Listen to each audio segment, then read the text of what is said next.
Hi, Carter Wilson and Steve Hennis with STR Analytics here, talking about industry cliches.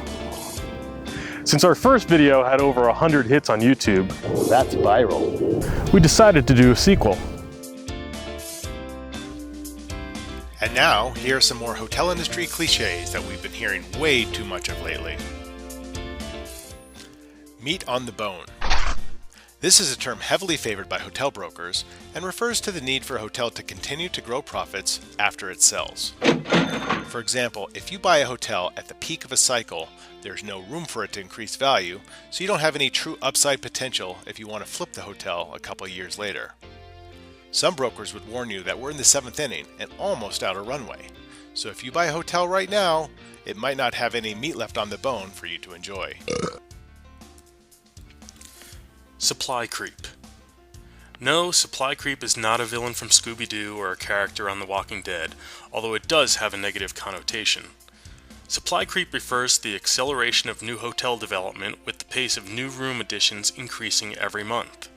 While this may be a concern for a few markets like Manhattan or Houston, the current rate of hotel construction isn't really that scary at all. Overall, supply growth for the industry remains well below the historical average of 1.9% annually. Black swan. The term black swan dates back to 1867 and is used to describe something that is unexpected or not thought to believe to exist, and its mere presence results in the would-be undoing of the logic of any system of thought. In modern usage, a black swan is an event that comes as a surprise, has a major effect, and is often inappropriately rationalized after the fact, only with the benefit of hindsight. Also, Black Swan is a 2010 movie starring Natalie Portman, who plays a ballerina with a Tonya Harding sense of competition. In 2008, the failure of Wall Street banks, which paved the road for the Great Recession, was truly a Black Swan event. Since then, Black Swan events for the hotel industry have included government sequesters, the Euro crisis, and debt ceiling battles. However, most pundits use the term black swan as something recognizably bad on the horizon, saying things like, "There are many black swans circling us right now." But black swans by their very nature are a surprise, and are not necessarily always a bad one. The 50% decline in oil prices last year was a positive black swan for most US markets, excepting those reliant on the oil industry. Goldilocks economy. The phrase Goldilocks economy was actually coined back in the 1990s, where the economy was perceived as being not too hot and not too cold.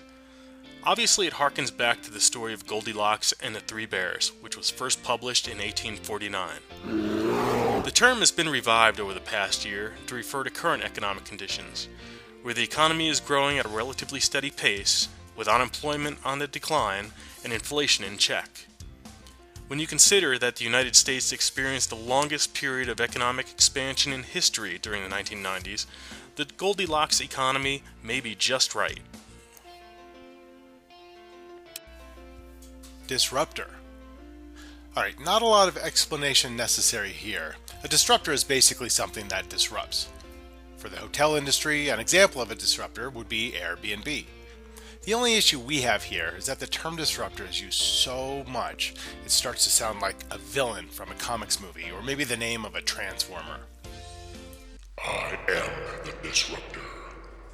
If you have any other industry cliches you're absolutely sick of hearing, email them to us. And until next time, you stay classy, San Diego.